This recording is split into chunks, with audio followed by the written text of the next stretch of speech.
ओम नमो नारायण। ओम मंगलम भगवान विष्णु मंगलम हृदय मंगलम पुंडरीकाक्ष मंगलाय तनो हरि। गुरु ब्रह्मा गुरु विष्णु गुरुदेवो महेश्वर गुरु साक्षात् परब्रह्म तस्मै श्री गुरुवे नमः। हरे कृष्णा कृष्णा कृष्णा हरे हरे, हरे राम राम राम हरे हरे। श्री मत्स्य पुराण की कथा की श्रृंखला में आज सप्तम दिवस की कथा है। इस सप्तम दिवस की कथा के अंदर में कल तक आप लोगों ने श्रवण किया वंश आदियों का वर्णन। जो अंतिम वंश का वर्णन था वो कल की कथा में थे महाराज पुरूरवा जी की कथा थी। इन पुरूरवा महाराज जी की कथा सुन लेने के बाद में राजा मनु ने भगवान मत्स्य से कहा कि प्रभु इन राजाओं की कथाओं को क्या सुनना, इन वंशों की कथा को क्या श्रवण करना है। अगर कुछ श्रवण करना है तो देवव्रत कुछ कथाओं को आप श्रवण करवावें। तो भगवान मत्स्य कहने लगे कि देखो बिल्कुल सत्य बात है कि पृथ्वी लोक पे आना और जाना मनुष्यों का एक उसी प्रकार से कर्म है जैसे एक वृक्ष से पुष्प का निकलना और फल का उद्गमन होना।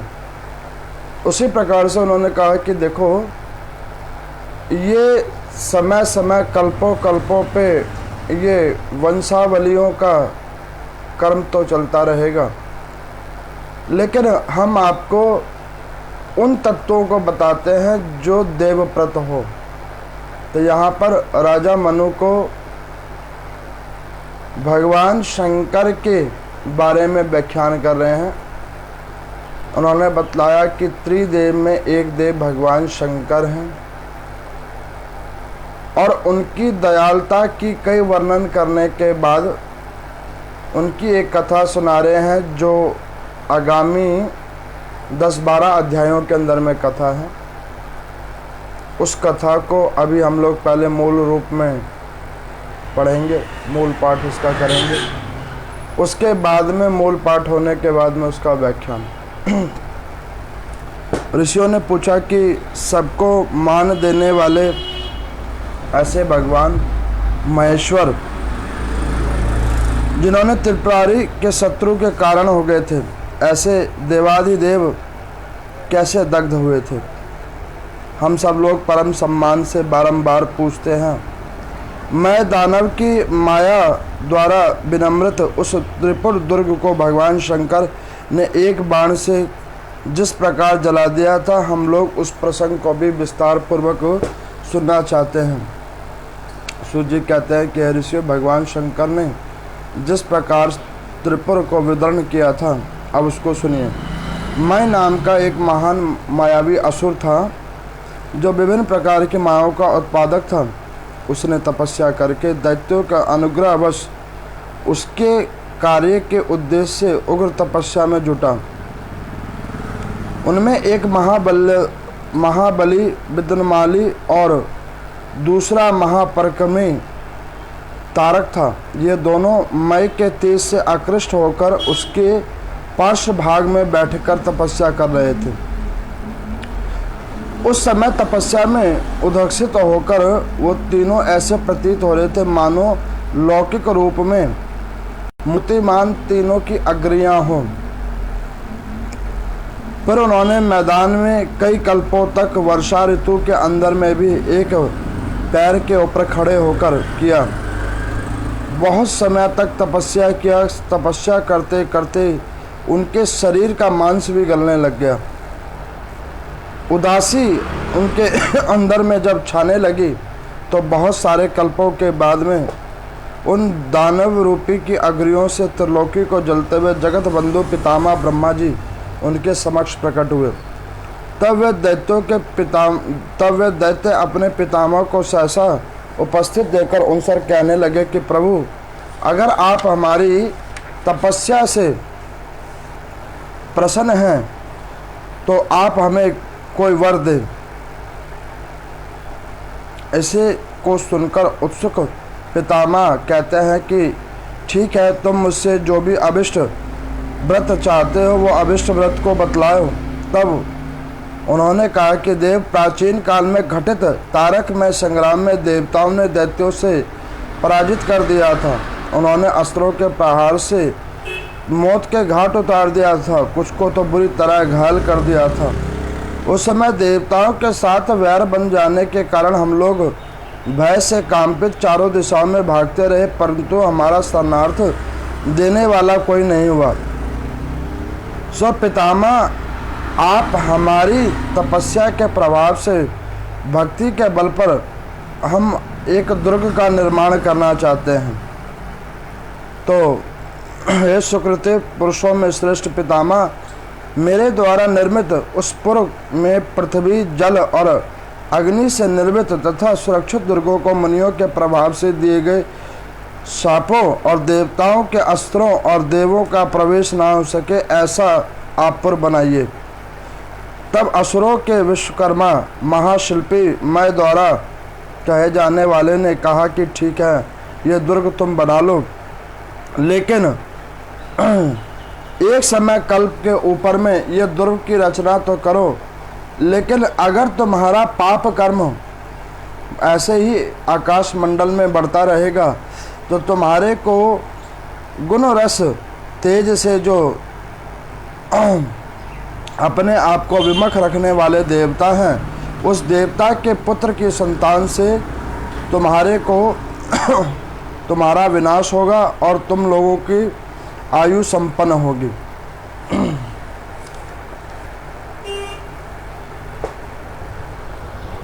अब यहाँ पर भगवान विष्णु ने मत्स्य अवतार लेकर राजा मनु को कहा कि देखो, अब मैं आपको भगवान शंकर की पवित्र पावन एक त्रिपुर की कथा सुनाता हूँ। पीछे दक्ष प्रजापति में सती जी का भी वर्णन था, जिस कथा को हमने बड़े शॉर्ट तरीके से करा वर्णित है, और उसमें लिखा भी शॉर्ट में ही था, तो जितना लिखा था मैंने उतना आपको सुनाया। अब ये त्रिपुरों की कथा है जो अपने आप में बड़ी अद्भुत कथा है, तो वो ये कथा यहाँ पर सुना रहे हैं सूजी 88,000 सौनक आदि ऋषियों को कि एक समय कल्प में बहुत समय तक मय दानव नाम का एक दैत्य हुआ है पृथ्वी लोक के ऊपर में, और उस मय दानव ने उद्धत नारियल वाली अभी थी ना, ये शाम को आएगी। मैं दानव नाम का दैत्य जो था, और वहाँ पर उन मैं दानव ने 2 और दानवों को अपने आरूढ़ कर रखा था, जिनका नाम मंदमादन और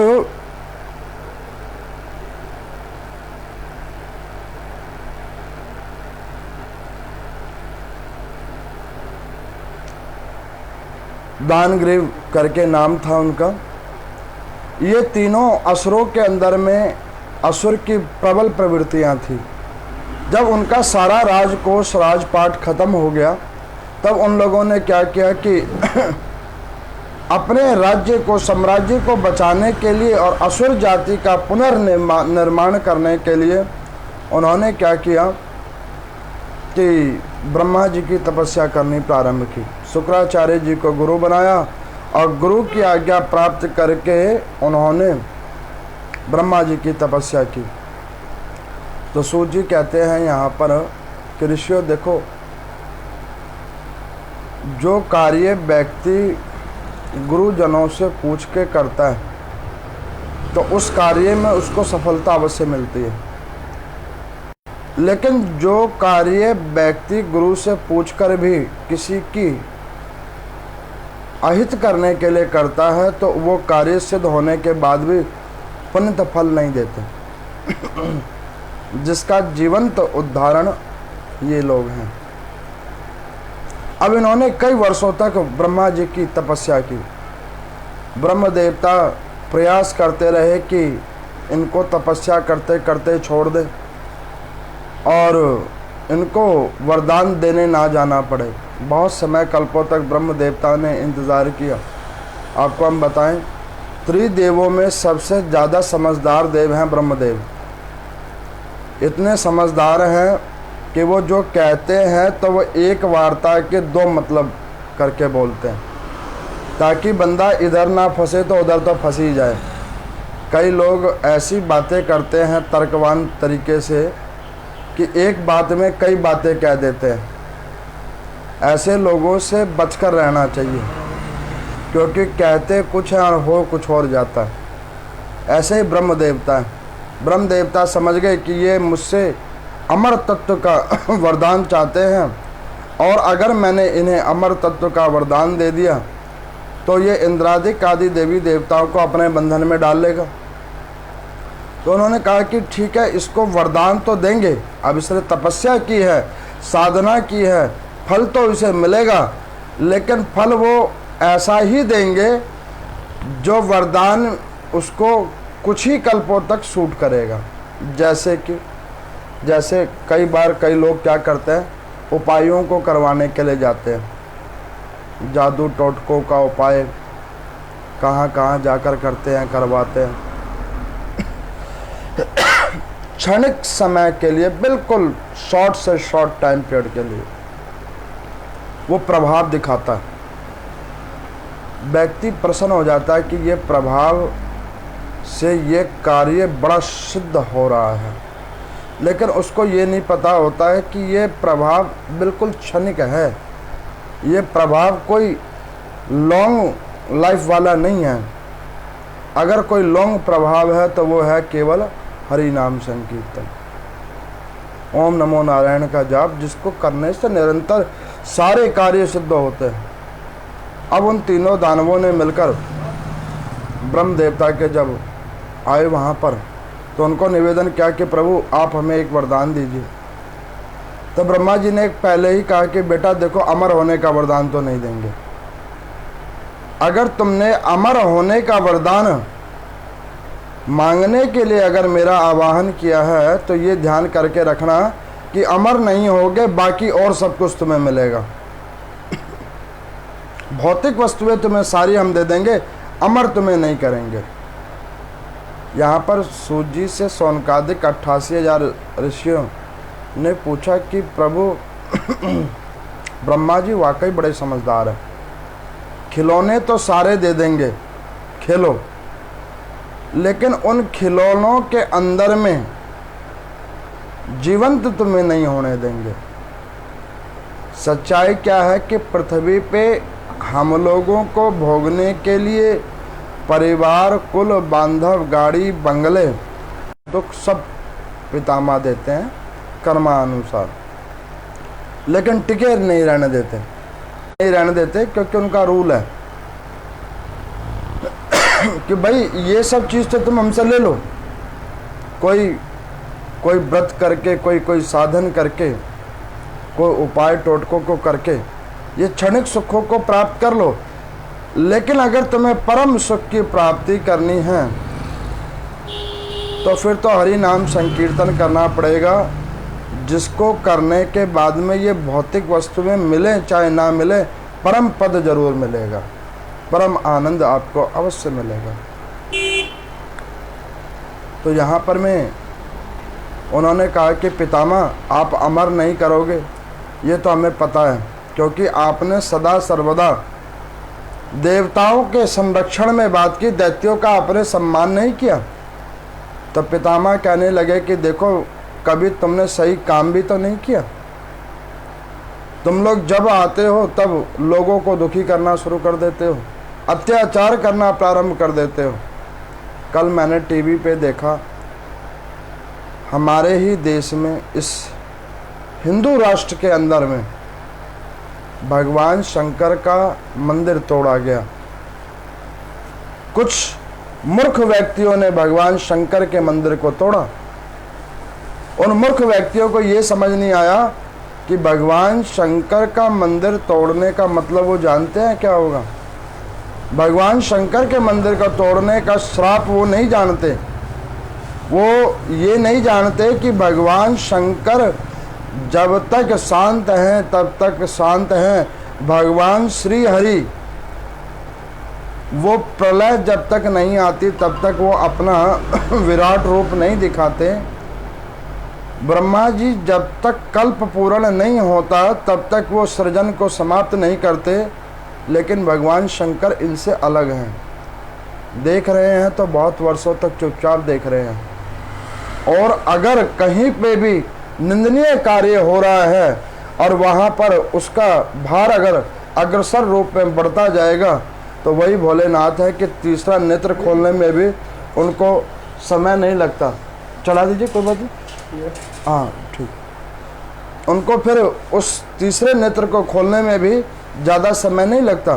वो हाल नेत्र को खोल देते हैं।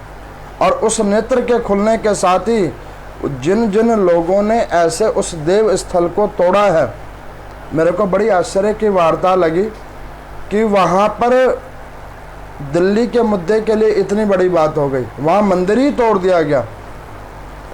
जिन्होंने तोड़ा है वो अपने आप में बड़े प्रसन्न हो रहे हैं कि हमने बड़ा अच्छा कार्य किया। लेकिन उन मूर्खों को ये नहीं पता कि बेटा भगवान शंकर का क्रोध इतना तेज है कि ये छोटे मोटे मानवों की औकात ही क्या है। वो जब भस्म करने पे आएंगे, कुल वंश को छोड़ो, कई पीढ़ी दर पीढ़ी तुम्हारे घर में कोई नहीं छूटेगा। ऐसे पाप कर्मों को मत करो। और जिन लोगों ने ऐसे घृणित कर्म किए हैं, देवप अपराध किया है, वो सब उसका फल अवश्य भोगेंगे। उनको बचाने वाला कोई नहीं होगा।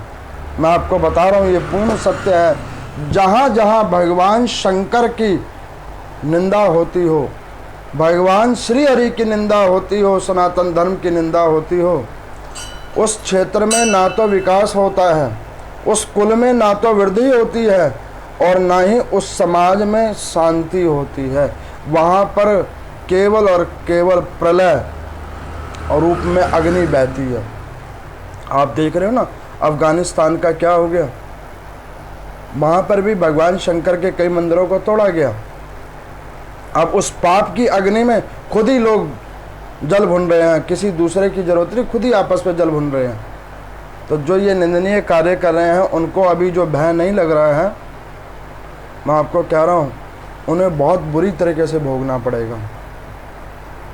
ऐसा भोगना पड़ेगा कि उन्हें बचाने वाला कोई नहीं होगा।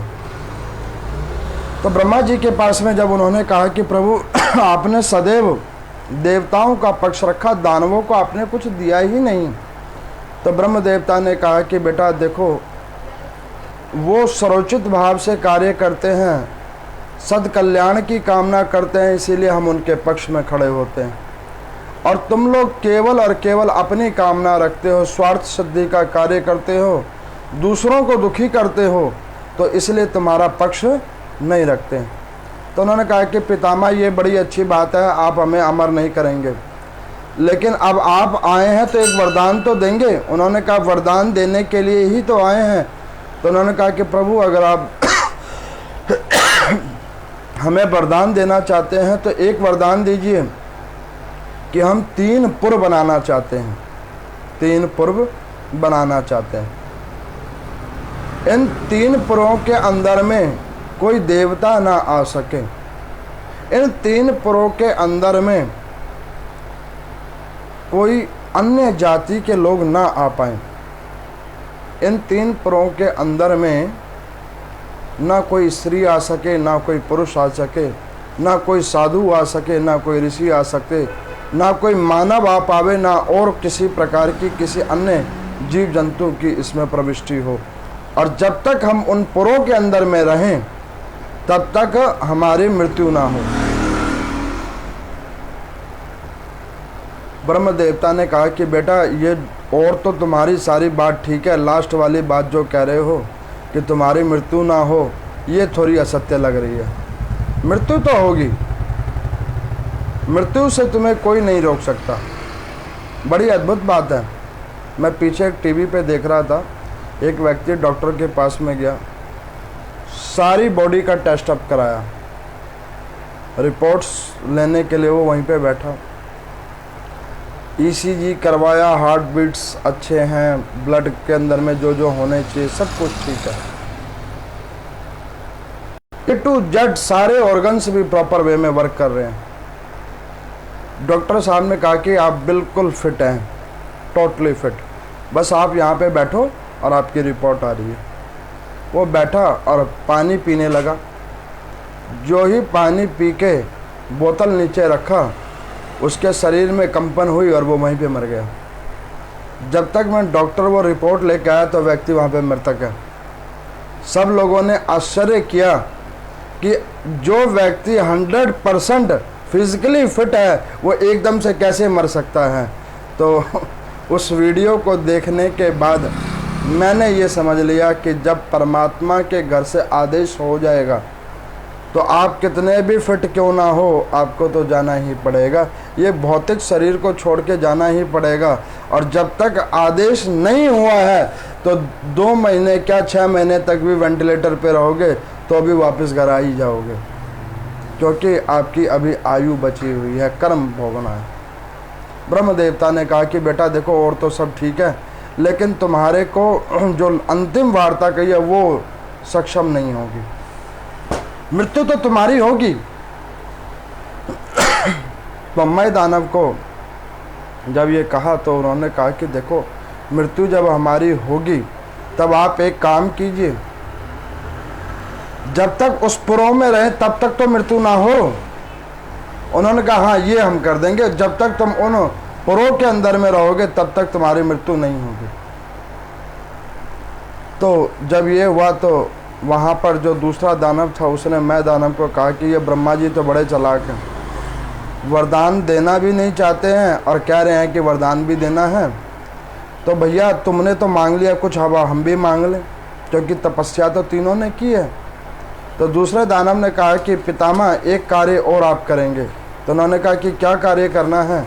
तो उन्होंने कहा कि 4 काटो, उधर ही रख दीजिए ना, उधर काट दीजिए। काटना क्या है, इसमें से तोड़ दीजिए, ये बीचों कथा में मत। तो अब यहाँ पर अब उन ब्रह्म देवता ने कहा कि एक काम करो तुम भी अपना वरदान मांग लो। तो उन्होंने कहा कि महाराज वरदान मांगने के लिए कह रहे हो तो भगवान शंकर हमें ना मारे, भगवान शंकर का कोई अगर अंश हो वो हमें मारे, इसका आप वर दें। अब दूसरे दानव ने ये सोचा कि भगवान शंकर की तो अभी सती माता पूर्ण हुई हैं और भगवान शंकर तो बहुत समय कल्प के लिए अब तपस्या में लीन हो गए हैं, क्योंकि वो तो पहले भी शादी करने को राजी नहीं थे, अब दूसरी बार क्यों करेंगे। तो ना शादी होगी और ना ही हमारी मृत्यु होगी। अब जब इस प्रकार से विचार किया बड़े प्रश्न हुए। अब तीसरे दानव ने सोचा कि दोनों ने मांग लिया तो अब हम बचे हैं तो हम भी कुछ मांग लें। तो उन्होंने कहा कि पितामह हमें भी कुछ मांगना है। तो पितामह ने कहा कि बेटा दोनों ने मांग लिया, तुम ही बचे थे, तुम भी मांग लो, तुमको क्या मांगना है।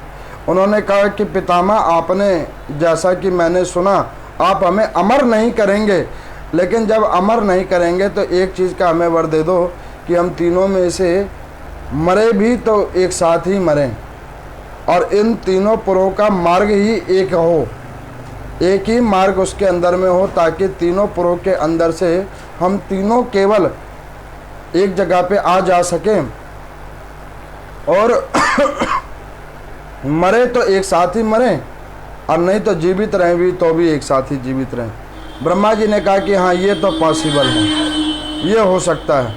ब्रह्म देवता ने तथास्तु कहा और वहाँ पर विश्वकर्मा जी को बोला कि भैया देखो ये कौन सा महल कहता है, ये महल बनवा लो। लोग सपनों के महल बहुत बनवाया करते हैं, हम ये बना लेंगे, वो ले लेंगे, ये सुख भोग लेंगे, ये सुविधा को प्राप्त कर लेंगे। ये कौन जानता है कि वो सुख और वो देखे गए सपने कभी हकीकत होंगे कि नहीं होंगे। अच्छा महल बन जाएगा, उसको भोगने के लिए आप रहोगे या नहीं रहोगे, ये कौन जानता है? ये कोई भी नहीं जानता। क्योंकि ये तो सिर्फ परम पितामह ही जानते हैं कि पृथ्वी पे भोगेगा कौन। और हरि की तो इतनी कृपा है कि महल कोई और बनाता है और भोगता कोई और है। जिस क्षेत्र के अंदर में ये कथा हो रही है, इस क्षेत्र के अंदर में जब ये फ्लैट्स अलॉट हुए थे, जिनको पहली बार निकला था, उन्होंने कई सारे सपनों को देखा था कि यहाँ से हम बच्चों की शादी करेंगे, बुढ़ापा आएगा तो इसको ऐसे करेंगे, ऐसा करेंगे, ये होगा वो होगा। ना तो आज वो लोग हैं और ना उनके वो सपने हैं। पता नहीं वो लोग कहाँ चले गए, और वो खुद तो चले गए और उनके सपने भी चले गए, लेकिन फ्लैट वहीं का वहीं है। वो फ्लैट तो वहीं का वहीं है, वो महल वहीं का वहीं है, लेकिन रहने वाले बंदे चले गए। यही अटल सत्य है। अब ब्रह्मा जी के कथनानुसार विश्वकर्मा जी को बुलाया गया। विश्वकर्मा जी ने कहा कि भैया तुम्हें कहाँ कहाँ मकान बनाना है बतलाओ। तो उन्होंने कहा कि देखो विश्वकर्मा जी, आपको ब्रह्मा जी ने अपॉइंट किया है हमारे अनुसार बनाने के लिए। तो उन्होंने कहा हाँ हाँ वो हमने सुन लिया, लेकिन बताओ कहाँ बनाना है। तो उन्होंने कहा कि एक काम करो, एक बनाओ पृथ्वी पे, एक अग्नि के ऊपर में और एक जल के ऊपर में बना दो। उन्होंने कहा कि भैया ऐसे घर कैसे बना रहे हो। उन्होंने कहा कि नहीं, ऐसे ही घर बनाओ और एक ही सीरीज़ में तीनों घर होने चाहिए, बीच में पवन आते जाते रहने चाहिए। उन्होंने कहा कि भैया इससे क्या होगा। उन्होंने कहा कि नहीं, सीरीज़ एक जगह बनी रहेगी तो तीनों पुरों का आवागमन एक साथ रहेगा।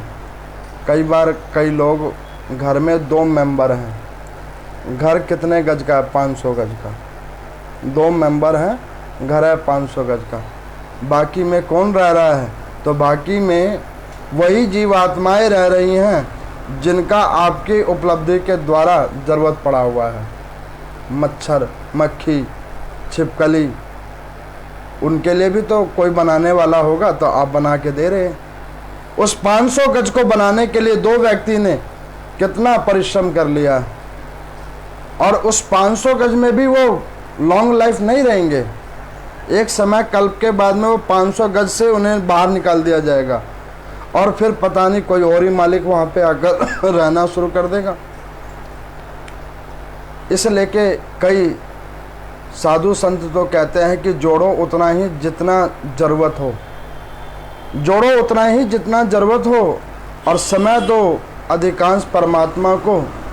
जब यहाँ से जाओ तो ये दिया हुआ समय कल्प तुम्हें वहाँ पर प्रभु की कृपा से मिल जाए, फिर ये भौतिक ज़रूरतों की जगह ना रह जाए। विश्वकर्मा जी ने जैसे जैसे उन्होंने कहा वैसे वैसे उन्होंने वहाँ पर पुर को बना दिया। अब पुर को बना दिया तो पुर बनने के बाद में उन तीनों दानवों ने बैठक की। बैठक में करा कि भैया एक काम करो, जहाँ भी फाइट होगी, युद्ध करने जाएंगे तो तीनों एक साथ चलेंगे, और तीनों एक साथ ही एक ही समय में वापस भी आ जाया करेंगे और एक समय में जाया करेंगे। तो इस बात को सुनकर तीनों सहमत हुए। तो उन्होंने कहा कि एक काम करो कि हम सबका एक ही देह है, स्वर्ग के ऊपर में अधिकार प्राप्त करना, एक ही लक्ष्य है, तो चलो और स्वर्ग के ऊपर में अधिकार को प्राप्त करें। शुक्राचार्य जी की पहले ही एक आंख फूट चुकी है। शुक्राचार्यों ने कहा कि बेटा देखो, ये जिसने स्वर्ग का लोभ किया वो सब मारे गए। तुमको हम एक बात बतला रहे हैं, तुम बच जाओ और अपने इस असुर प्रजाति को बढ़ाओ, जो बचे हैं उन्हें भी मत मरवाओ। तो उन्होंने कहा कि गुरुदेव आप क्या चाहते हो कि हम उत्थान ना करें। उन्होंने कहा कि बेटा उत्थान तो करो, उत्थान के लिए ही तो तुमने ये 3 पुर लिए हैं, इसमें उत्थान करो, इसमें अपनी प्रजा को बसाओ, देवताओं से बैर करना बंद कर दो, नहीं तो सबका समूल विनाश होगा, ना फिर तुम रहोगे और ना ही तुम्हारे ये पुर रहेंगे। तो मैं दानव कहता है दोनों दानवों को कि लगता है गुरुदेव भगवान की जब से एक नेत्र फूट गई है तब से उनकी ज्ञान की भी जो ज्योति है वो कम हो गई है। सोचने का जो उनकी दूरगामी सोच थी वो भी स्थिर हो चुकी है। कभी कभी अपने मद के आगे श्रेष्ठ जनों की बातें भी बड़ी छोटी सी लगती है। जब व्यक्ति का विनाश चढ़ता है तो वो क्या करता है कि अपनी वाणी को ही परम सत्य जानता है। श्रेष्ठ जन गुरुजनों की वाणी को वो असत्य मानता है। अभी जिन्होंने वो मंदिर तोड़ा है ना, उनको जिसने समझाया है ये गलत वाणी दी है, गलत शिक्षा दी है, उन सबको भोगना पड़ेगा। जब वो भोगना पड़ेगा ना तब वो याद करेंगे कि उन्होंने क्या पाप कर्म किया है। अब तीनों दानवों ने गए, देवासुर संग्राम हुआ। तो ब्रह्मा जी जब रास्ते में जाने लगे तो इंद्रादिक देवताओं को वो पहले कह दिया कि बेटा देखो, ये जीवन है किराए का मकान, ये जीवन है किराए का मकान। जब तक किराया चुकाते रहोगे तब तक रहना पड़ेगा। जब किराया ख़त्म तो जीवन भी ख़त्म। ये स्वर्ग किसी की नहीं है बेटा, कर्म अपने हैं। अपने कर्मों से ही व्यक्ति देवता बनता है और अपने ही कर्मों से वो राक्षस बनता है। तो उन्होंने कहा कि इंद्र ने कहा कि पितामह, क्या ये तीनों दैत्य स्वर्ग के ऊपर में भी अधिकार जमा लेंगे? हम तो सदैव सत्य कर्म को प्रधानता देते हैं, देव पूजा में आस्था करते हैं, फिर भी हमारे ऊपर दुख आएगा। तो पितामह ने कहा कि बेटा, जीवन के अंदर में अगर दुख ना आए तो सुख की अनुभूति कैसे करोगे? दुख अगर जीवन में नहीं आएगा तब प्रभु की अनुभूति पूर्ण रूप से, दृढ़ रूप से कैसे करोगे? ये दुख का भी आना जरूरी है। जैसे सुख की अभिलाषा करनी जरूरी है, वैसे ही दुख का भी आना जीवन में परम आवश्यक है। तो इंद्र को कहा कि बेटा, अब वो प्रबल हो गए हैं, लेकिन घबराओ मत, तुम्हारे ऊपर में प्रभु का आशीर्वाद है, मेरा आशीर्वाद है, सत्य कर्मों का तुम्हारे ऊपर प्रभाव है, तुम्हारा कोई भी बाल बाका नहीं होगा। जिन्होंने क्षणिक सुखों को प्राप्त करके ये साम्राज्य बनाया है, वो साम्राज्य तो रहेगा लेकिन उसको भोगने वाले कोई नहीं रहेंगे। ब्रह्म देवता ने ऐसा कहा। इंद्र ने कहा कि ठीक है। इंद्र में जब कहा तो उन्होंने कुछ नहीं किया, रख दीजिए। इंद्र ने क्या करा कि तैयारी कर ली कि भाई वो तीनों आएंगे और युद्ध होगा। और युद्ध का जब उन्होंने करा, पूर्ण निष्ठा से युद्ध किया, और युद्ध के अंदर में इंद्रादिक देवी देवता पराजित हुए और उन्होंने वो अमरावतीपुर के ऊपर में भी अपना शासन कर लिया। अब यहाँ पर 88,000 ऋषियों ने सूत जी से पूछा कि प्रभु, ऐसा कौन सा कर्म हो जाता है कि इतनी पूजा पाठ करने वाले जो स्वयं ही देवता हों वो भी पराजित हो जाते हैं? वो कहने लगे कि देखो, पूजा हर कोई करता है, सत्कर्म करने वाला भी और दुष्कर्म करने वाला भी। पूजा का फल सबको मिलता है, लेकिन सत्कर्म करने वाले जीवात्मा जब कभी कभी उनके द्वारा जाने अनजाने में दुष्कर्म हो जाता है तो उसका फल भोगने के लिए उन्हें किए गए सत्कर्मों में भी कमती आ जाती है। और जो दुष्कर्म करने वाला जीवात्मा है और वो कई बार कई कल्पों तक जब वो सत्कर्म को करता है तो उस सत्कर्मों के प्रभाव से उसको ना चाहते हुए भी अद्भुत चीज़ें मिल जाया करती हैं। अब यहाँ पर में उन्होंने देवताओं का वो सारा राज्य ले लिया। देवताओं ने ब्रह्मा जी के पास गए, उन्होंने कहा कि पितामह, इन्होंने वरदान भी बड़ा कठिन मांगा है, भगवान शंकर उठेंगे कैसे? तो उन्होंने कहा कि भगवान शंकर उठेंगे। पृथ्वी पे कोई भी चीज कठिन नहीं है, इम्पॉसिबल नहीं है। इम्पॉसिबल शब्द ही कहता है I am possible. I am possible. कठिन कुछ भी नहीं है, साधन करने से तो सब कुछ प्राप्त होता है। उन्होंने साधन करके मुझसे वरदान प्राप्त किया है, और तुम साधना करो और तुम्हारी जो पुर हैं वो तुमको मिल जाएगा। अब वहाँ पर सबने विचार किया, कामदेव जी को जगाया। कामदेव जी को कहा कि जाओ भगवान शंकर को जगाओ। आज ब्रह्मा जी का दिया हुआ श्राप कामदेव को फलित होने के लिए आया है। कामदेव और रति ने जाकर भगवान शंकर के चीर समाधि में विघ्न को उत्पन्न किया है। भगवान शंकर की नेत्र खुली, तीसरा नेत्र खुला, उसमें से अग्नि निकली और कामदेव भस्म हो गए। यहाँ पर सूजी से 88,000 ऋषियों ने पूछा कि प्रभु देवता हैं, भगवान शंकर सोचते तो सही कि उन्होंने ऐसे कामदेव को क्यों भस्म कर दिया। तो यहाँ पर वो कहते हैं कि ये परमात्मा सब जानते हैं, जो सृजन करने का कार्य जिसको दिया है उसके कार्य के अंदर में कोई दूसरा व्यक्ति हस्तक्षेप नहीं करता।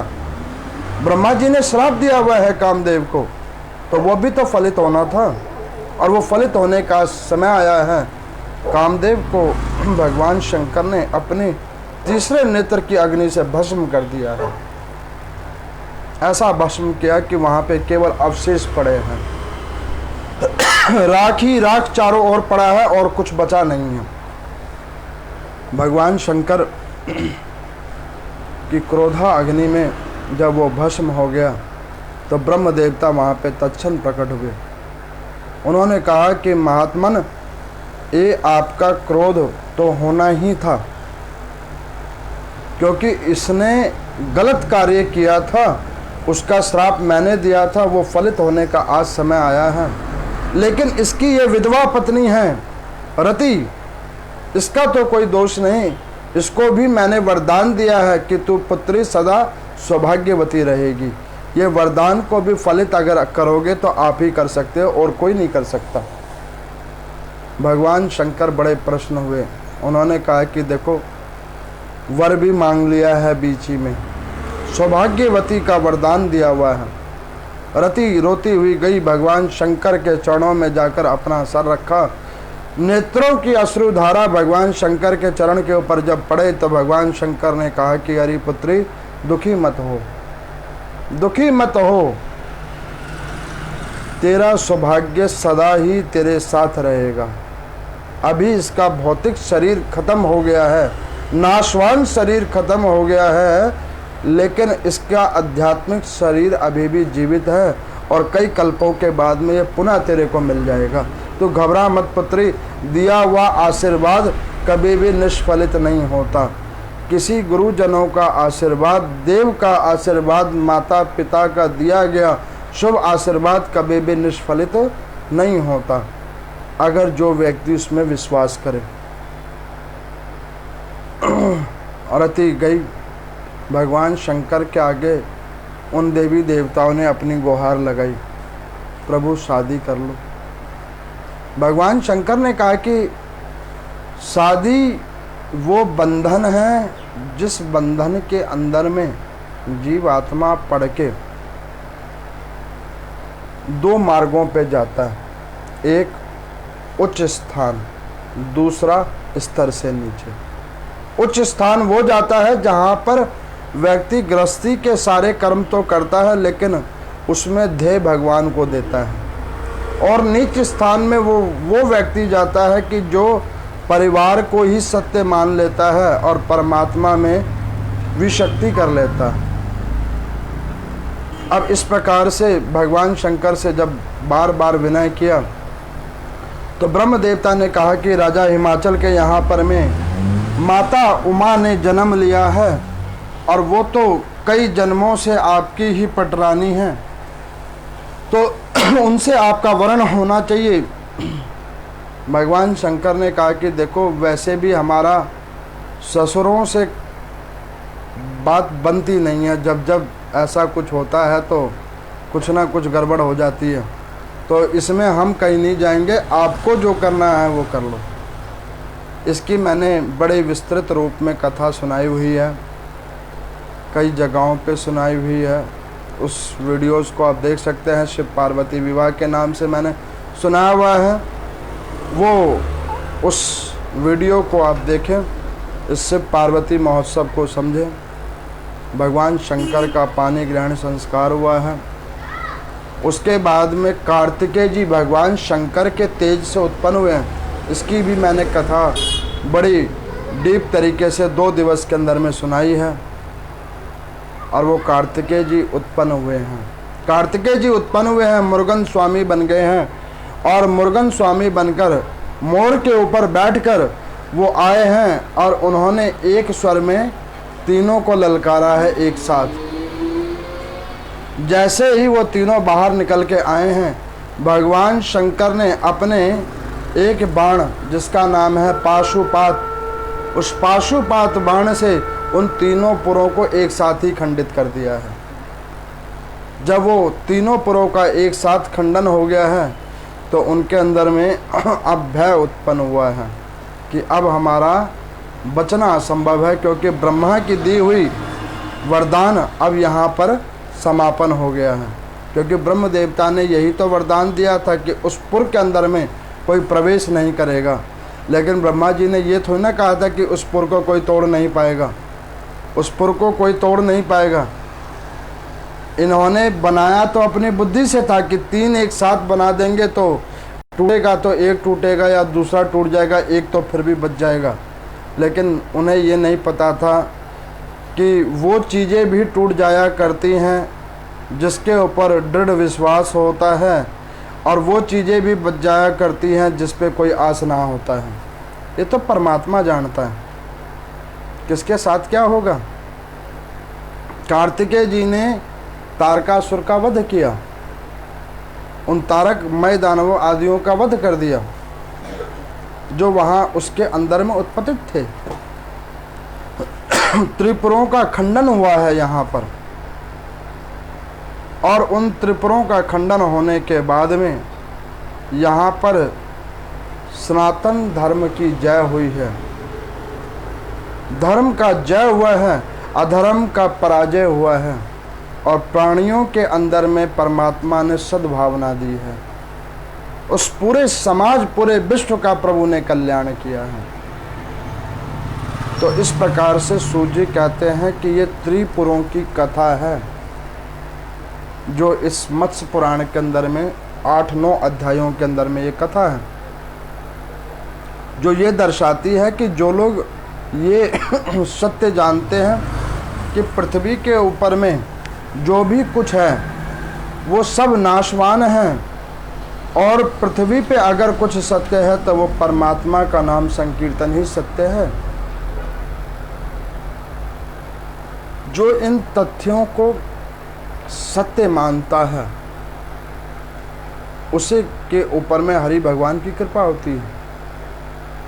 ये कथा ये भी समझाती है कि व्यक्ति कितनी भी उपलब्धि को प्राप्त कर ले, बहुत सारी नई नई अचीवमेंट्स को प्राप्त कर ले, लेकिन उन अचीवमेंट्स को प्राप्त कर लेने के बाद भी अगर उसके अंदर में सद्विचार, सत्कर्म नहीं आए तो वो सारी उपलब्धियां बेकार हैं, सारी उपलब्धियां बेकार हैं। तो इस प्रकार से उन उपलब्धियों को जागृत करिए अपने अंदर में, सत्कर्मों को अपने अंदर में जागृत कीजिए। भौतिक संसाधनों की प्राप्ति को ऊपर में अपने मन को हटाइए, उससे अपने मन की जो आसक्ति है उसको हटाओ और परमात्मा की ओर अपने मन को एकाग्रचित्त करो। जब आप ऐसे करोगे तो आपका, आपके परिवार का बिल्कुल कल्याण होगा। हो सकता है वस्तुएं आपको कुछ कम मिल जाएं, भौतिक संसाधन, हो सकता है कि थोड़े से सुख के साधन भी कम मिल जाएं, लेकिन एक बात उन सब के अंदर में सत्य हो जाएगी कि आपको परमात्मा की प्राप्ति का एक सुगम मार्ग मिल जाएगा, जिससे आपको इस लोक का सुख चाहे ना भी मिले लेकिन परलौकिक सुख आपको अवश्य मिल जाएगा। तो इस प्रकार से इन पुराणों की कथा को सत्य जानकर इनमें अपनी पूर्ण आस्था जानकर जो कोई इन हरि भगवान की कथा को मन क्रम वचन भाव से श्रवण करेगा उसके ऊपर हरि भगवान की अतिशय कृपा होगी। ओम नमो नारायण।